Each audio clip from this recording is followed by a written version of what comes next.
अब मोदी जी ने तो कहा है कि कोरोना को उत्सव की तरह मनाना चाहिए जी। मीडिया वाले हैं, ये अजीब प्रचार उन्होंने शुरू किया है। वो लोगों से पूछते हैं कि अब की बार किसकी सरकार होनी चाहिए, तो जो उनके सदैव सदाए सिखाए पढ़ाए वोटर है वो कहते हैं जी हमने जो है कांग्रेस का शासन भी देख लिया, हमने सीपीएम का शासन भी देख लिया, हमने जो है दीदी का शासन भी देख लिया, तो क्यों ना जो है अब जो है भाजपा को मौका दिया जाए। तो लोगों ने अब कहना शुरू कर दिया है कि मोदी जी जो है कब्रिस्तान और शमशान घाट में भी डीजे बजवाने लगेंगे कि जब शादी में डीजे बज सकता है तो शमशान में क्यों नहीं बज सकता। पोस्ट भी डाला है, मैंने कहा भाई हमने रसगुल्ला खा के भी देख लिया, चमचम खा के भी देख लिया, माछ भात खा के भी देख लिया, तो एक बार टट्टी खा के भी देख ले, हो सकता है हमारे मुंह का स्वाद बदल जाए। अब चुनाव आयोग जो है वो भारतीय जनता पार्टी की गोद में बैठा हुआ है, वो भारतीय जनता पार्टी से उम्मीद करता है कि वो उसे कोई इशारा करे तो वो उस पर कोई कार्रवाई करे। नमस्कार आदाब दोस्तों, हिंद वॉइस में आपका स्वागत है। मैं हूं इकराम, हमारे साथ हैं एडवोकेट रविंद्र कुमार जी। आप लोग जानते हैं अच्छी तरह, हर बात पसंद करते हैं और अब बात करते हैं कोरोना को लेकर, कोरोना वैक्सीन को लेकर, और दूसरी तरफ चुनाव। बंगाल में धड़ाधड़ रैलियाँ चल रही हैं और बिना मास्क के जो बीजेपी वाले कार्यकर्ता हैं खूब देखे जा सकते हैं, खूब तमाम वीडियो हैं, और दूसरी तरफ चालान कट रहे हैं, चाहे दिल्ली हो, यूपी हो, महाराष्ट्र हो, सब जगह चालान कट रहे हैं। और अब ये कहा जा रहा है कि वैक्सीन की कमी आने लगी है, और दूसरी तरफ भारत वैक्सीन दूसरों को बेच भी रहा है। तो ये अजीब सा जो कुछ खेल चल रहा है, इसमें पब्लिक बड़ी क्या कहते हैं, एक तरह से उनका दिल धक धक करता रहता है कि हो सकता है लॉकडाउन लग जाए, बहुत सारे व्यापारी अपनी दुकान बंद करने लगे हैं, मजदूर अपने घर वापस लौटने लगे हैं। सर बहुत कुछ चल रहा है कोरोना के नाम से, लॉकडाउन होगा नहीं होगा, और ये वैक्सीन का ये सब चल गया है। सर थोड़ा बताएं। देखिए एक कहावत है जिसमें कहते हैं कि भेड़िया धसान, कि जैसे भेड़िया आ जाए तो भेड़िया जिस तरह की एक अफरा तफरी सब लोगों में मच जाती है, तो कोरोना के वर्तमान जो परिदृश्य है वो वैसे भेड़िया धसान वाला है। अच्छा। यानी आप देखिए कल जो है कोरोना केस जो है 1,60,000 से ज़्यादा आ गए जी। और आप देखिए पिछले साल इन्हीं दिनों जब हम बात कर रहे थे जी। तब जो है देश में कोरोना के केस जो थे 5,000 भी नहीं थे। तो 5,000 केस थे तब जो है देश में आप देखिए पूरी तरह से जो है रोक लग गई थी, पूरी तरह से जो है लॉकडाउन हो गया था, लोगों को सड़क पर नहीं निकलना दिया जाता था। इन दिनों जो है मजदूर जो है आपको याद होगा 1 साल पहले जो है सड़कों पर पैदल अपने बिना किसी साधन के पैदल नहीं और अपना सामान अपनी कमर पे पीठ पे लाद कर बच्चों के साथ जो है 1400 1500 किलोमीटर दूर जाकर घर गए। जी जी। और ऐसी हालत जो के बावजूद आज के समय में अगर आप देखें तो 1,60,000 लोग तो कल ही जो है कोरोना से पीड़ित पाए गए। बिल्कुल। और जो कोरोना का हादसा है वो इतना ज़्यादा है, लेकिन आपको लगेगा कि कोरोना है कहाँ। दिल्ली हाई कोर्ट ने एक बड़ा अजीबोगरीब फैसला दिया। उन्होंने कहा कि अगर आप घर से बाहर निकलते हैं और कार में बैठे हैं तो आप पे मास्क होना चाहिए। अच्छा। और अगर आपने कार में मास्क नहीं लगा रखा तो आपको 2,000 रुपये का चालान जो है दिल्ली में देना पड़ेगा। जी। अब दूसरी ओर देखिए आपके हरिद्वार में जाइए तो देखेंगे आप 30 लाख लोगों ने जो है कुंभ का स्नान किया बिना मास्क लगाए, बिना कोई एहतियात या 2 गज की दूरी का जो नारा है उसका पालन किए बिना तो कुंभ में जो है वो किया। दूसरी तरफ आप देखेंगे कि रैलियों में, चुनावी रैलियों में खूब भीड़ हो रही है। बंगाल में चुनाव हो रहे हैं, मोदी जी उसमें दिन रात जो है जुट पिले हुए हैं एक तरह से भाषण देने में, और ना मोदी जी मास्क लगाते, और जथा राजा तथा प्रजा वाली बात है, जब राजा ने नहीं लगा रखी तो प्रजा भी क्यों लगाएगी। तो लाखों लोग जो है वहाँ पर चुनाव प्रचार में लगे हुए हैं, और जितने पैरामिलिट्री फोर्सेस के लोग हैं और दूसरे चुनाव के जुड़े हुए अधिकारी हैं वो सब मैदान में लगे हुए हैं। और दूसरी तरफ आप देखिए कि देश में जो है कोरोना की जो वैक्सीन है वो खबर आती है जी ख़त्म हो गई। दूसरी खबर आती है कि लोग ज़रूरत से ज़्यादा तादाद में जो है कोरोना से पीड़ित हो रहे हैं। और हमने देखा कि बहुत सारी फ़ोटोआँ जो अहमदाबाद की आई और बड़ौदा की आई कि जिसमें लोगों को जो है, लोगों की शव को, लाशों को जो है कूड़े के ट्रक में ढोया जा रहा है। जो मशीनें हैं, वेंटिलेटर हैं, वो जो है जिन्हें सैनिटाइज होना चाहिए वो कूड़े की मशीनों में, कूड़े की गाड़ियों में जो है ढोई जा रही हैं। आप देखिए कि लखनऊ में पता चला कि इतने ज़्यादा लोग आ गए हैं, मर गए हैं कि उनके लिए 2 जो है तत्कालिक जो है तुरंत जो है सरकार ने कब्रिस्तान और शमशान बनाए हैं। घंटों घंटों जो है लोगों को अब इंतज़ार करना पड़ रहा है कि उनकी जो परिजनों की लाशें हैं वो जलाई जाएं, और उसकी जो लंबी वेटिंग लिस्ट बन गई है। वही जो है आप देखिए मध्य प्रदेश में जब जहाँ चुनाव हो रहे हैं, उपचुनाव हो रहे हैं, तो शिवराज सिंह चौहान कहते हैं कि यहाँ पर हम कोरोना कि जो बंदिशें हैं वो इससे नहीं लगा रहे, क्योंकि यहाँ बंदिशें लगाना जो है चुनाव आयोग का काम है। अच्छा। अब उन्होंने जो है ये सारी बात जो चुनाव आयोग पर डाल दी कि एपिडेमिक एक्ट और डिजास्टर मैनेजमेंट का जो सारा काम है वो चुनाव आयोग को करना है। अच्छा। अब चुनाव आयोग जो है वो भारतीय जनता पार्टी की गोद में बैठा हुआ है, वो भारतीय जनता पार्टी से उम्मीद करता है कि वो उसे कोई इशारा करे तो वो उस पर कोई कार्रवाई करे। उसको भारतीय जनता पार्टी चूंकि चुनाव में चाहती है कि रैलियां होती रहे, चुनाव प्रचार होता रहे, तो ऐसी हालत में जो है बंगाल में चुनाव आयोग जो हाथ पे हाथ धर के बैठा हुआ है। तो कुल मिलाकर जो है देश में आप देखिए कि लोग बड़े बदहवास हैं, बड़े डरे हुए हैं, उनके मन में खौफ है। हर जगह हर शहर में तकरीबन जो है रात का कर्फ्यू लग गया है, और आप देखेंगे कि भोपाल में और दूसरी जगह पर और महाराष्ट्र में कर्फ्यू लगाने की और कोरोना का जो लॉकडाउन है वो लगाने की बात हो रही है। तो कुछ ही को कुछ समझ नहीं आता, लोग उल्टे एक दूसरे से पूछते हैं भाई लॉकडाउन लगेगा कि नहीं लगेगा। ये ऐसे ही है जैसे लोग गर्मी में कहते हैं कि बड़ी गर्मी हो गई है, अब बरसात का बादल कब आएगा।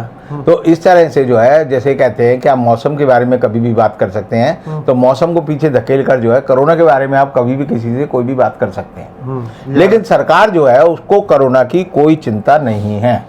सरकार का मानना है कि कोरोना अपना काम करेगा, चुनाव आयोग अपना काम करेगा, हमें अपना काम करना है। अब मोदी जी ने तो कहा है कि कोरोना को उत्सव की तरह मनाना चाहिए जी।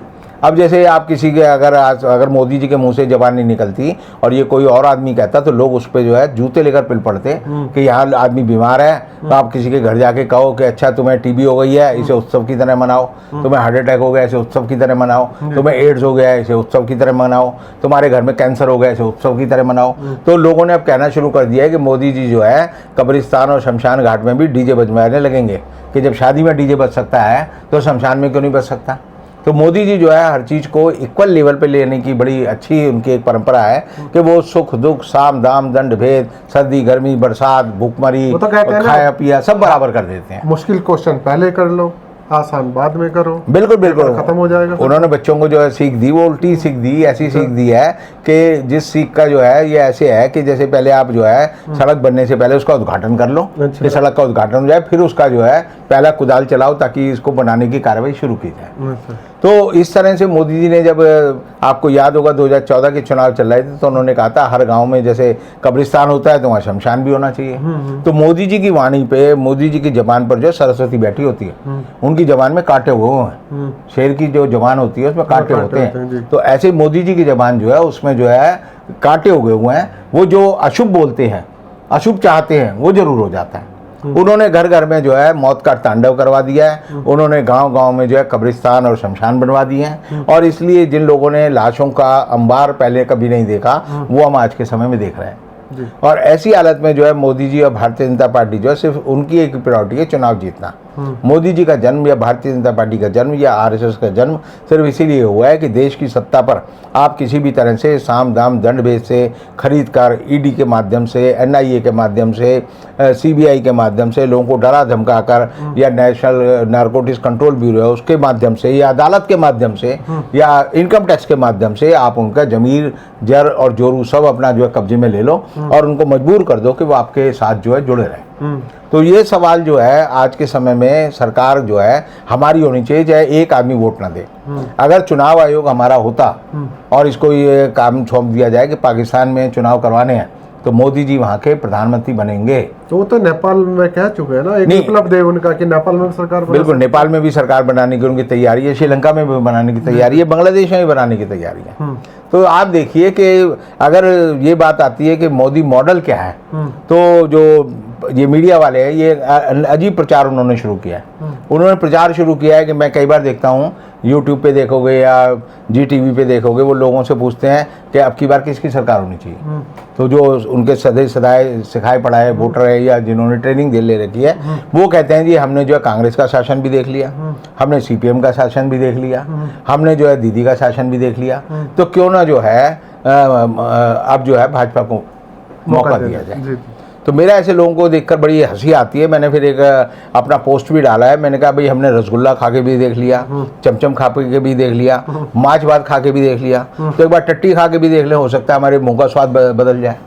तो हमेशा जो है आप जब इस तरह के तर्क देते हैं कि भाई चारों को देख लिया है, एक चोर को भी देख लिया है, एक शाह को भी देख लिया है, तो डाकू को भी देख लो। तो इसका मतलब यह है कि ये लोगों को जिस तरह के बड़े रटाए सवाल के जवाब देते हैं, वो सवाल के जवाब जो है तर्क से नहीं जुड़े हुए। वो तो ऐसे ही है कि जैसे हमारे एक चाचा जो है वो शेर ने मार डाला, दूसरे को जो है सांप ने मार डाला, तो तीसरे को हम ले आके मगरमच्छ खा जाए तो भी कोई दिक्कत नहीं। तो हमेशा आदमी अच्छे की बात सोचता है, दो अगर उसके पास विकल्प है तो अच्छा विकल्प चुनता है, और उसको वो उसकी जो है प्रोज एंड कॉन्स देखता है, इसकी अच्छाई है बुराई क्या है। लेकिन ये लोग जो है फार्मूले देते हैं, वे एक नंबर को टिक कर दिया, अब दूसरे को टिक कर दिया, अब तीसरे को टिक कर दिया, अब चौथे को कर लो। तो इस तरह की जो परंपरा इन्होंने डाली है लोगों के सोच में, लोगों की सोच को इन्होंने एक तरह से दूषित प्रदूषित और घृणित रूप से जो है ऐसा कर दिया है कि जिसको लेकर अगर आप उनसे बात करें तो बात करने में जो है थोड़ी देर तो मजा आता है, फिर बाद में लगता है कि किस आप जो है अंधे कुएं में अपनी आवाज़ डाल रहे हैं, क्योंकि अंधे कुएं से कोई आवाज़ तो आनी नहीं है, कोई जवाब तो आना नहीं है। तो जितने भी भारतीय जनता पार्टी के प्रचार के तरीके हैं, वो वोटर को, वो हिंदुस्तान के नागरिक को, हिंदुस्तान के आम बच्चे को अंधे कुएं में बात करने की आदत डालने वाली बातें हैं। और इसलिए आप देखेंगे कि इनकी जितनी भी बातें हैं, जो भी अफवाह फैलाते हैं, वो ऐसे फैलती है जैसे कुत्ते के पाँव उसको लगे हों, कि एक कुत्ता जो है अभी आप यहाँ से भागेगा, 10 मिनट बाद दूसरी जगह मिलेगा, तीसरी जगह मिलेगा। तो इनकी अफवाहें जो है कुत्ते के पाँव की तरह जो है तेज़ी से तो चलती हैं, लेकिन अक्सर उनमें जो है तथ्य नहीं होता, सच नहीं होता, और एक तरह से ये जो है लोगों को बहकाते रहते हैं। और इसीलिए कोरोना में सरकार जो भी आज घोषणा कर रही है, लोगों को कोई यकीन नहीं है। दिल्ली में सरकार कहती है जी दिल्ली में लॉकडाउन नहीं लगेगा, लोगों को लगता है लॉकडाउन लगेगा। दिल्ली में सरकार कहती है कि स्कूलों में बच्चे नहीं जाएंगे, फिर कहते हैं जी जाएंगे, फिर लोगों को बदल जाता है जी फिर नहीं जाएंगे। तो आप जो है रोज का अखबार देखेंगे तो हर 2 घंटे बाद आपको नई बात पता चलेगी। और ये इनकी परंपरा आज की नहीं है। जब इन्होंने नोटबंदी की थी तब भी एक सर्कुलर रोज आता था, सुबह एक सर्कुलर आता था, शाम को दूसरा आता था, तीसरे दिन तीसरा आता था, खुद आदमी भूल जाता था। जब जीएसटी आया तब भी यही था, उसमें इतने संशोधन कर दिए कि आदमी को यही नहीं पता, हर दिन के हिसाब से देखना पड़ेगा कि 10 नवंबर 2020 को क्या कौन सा कानून चल रहा था। हो सकता है अगले दिन जो है वो बदल जाए, उससे पहले वाले दिन जाओगे तो और बदला मिलेगा। तो ये जो है सरकार जो है लोगों से एक तरह से एक्सपेरिमेंट करने वाली सरकार है। और एक्सपेरिमेंट किन पे किया जाता है? चूहों पे किया जाता था, खरगोशों पे किया जाता था, बंदरों पे किया जाता था। लेकिन अब इन्होंने जो है हिंदुस्तान के नागरिकों को, हिंदुस्तान के जीवित नागरिकों को जो है एक तरह से गिनी पिग में बदल दिया, और उन पर ये जो है एक्सपेरिमेंट करती रहती है सरकार।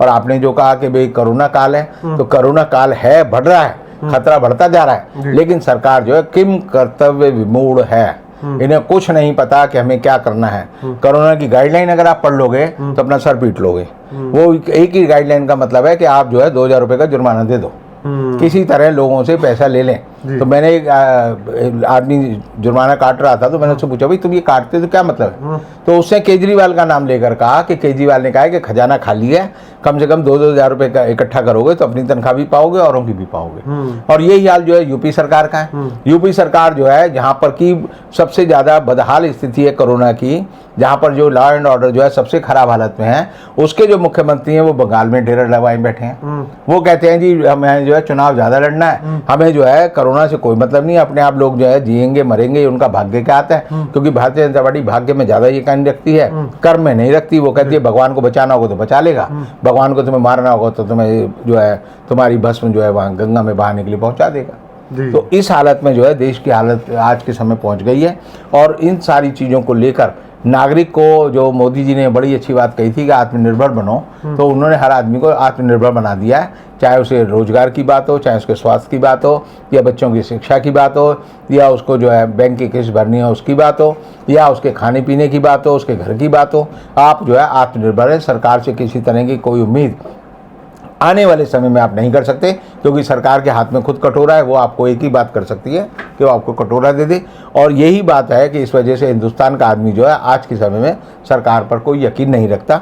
उसे खुद नहीं पता, किसी से पूछो कि सरकार ने क्या किया है तो वो एक ही जवाब देता है, किया बहुत बढ़िया, लेकिन क्या किया है ये नहीं बता पाता। बहुत बहुत शुक्रिया सर, आपने ये कोरोना के ऊपर जो ड्रामा चल रहा है और एक तरह से लोगों को परेशान करने का काम किया जा रहा है कि लोगों में अफरा तफरी मची है, लोग समझ ही नहीं पा रहे करना क्या, होगा क्या। क्योंकि अगर लॉकडाउन लग जाता तो वो बेचारे इस बार तो समझ भी नहीं पा रहे कि होगा क्या। पिछले बार तो देख लिया जो कुछ देखना था। कुछ सरकारों ने वादा किया नहीं लगाएंगे, लेकिन लगाएंगे। कभी एक खबर आती है लगाएंगे नहीं लगाएंगे। ये सब चल रहा है। आप लोगों को क्या परेशानी है नीचे शेयर कर सकते हैं, उन मुद्दों पर भी बात करेंगे। और देखते रहे हिंद वॉइस। किसी और एपिसोड में सर की मुलाकात कराएंगे, तब तक के लिए लीजिए इजाज़त।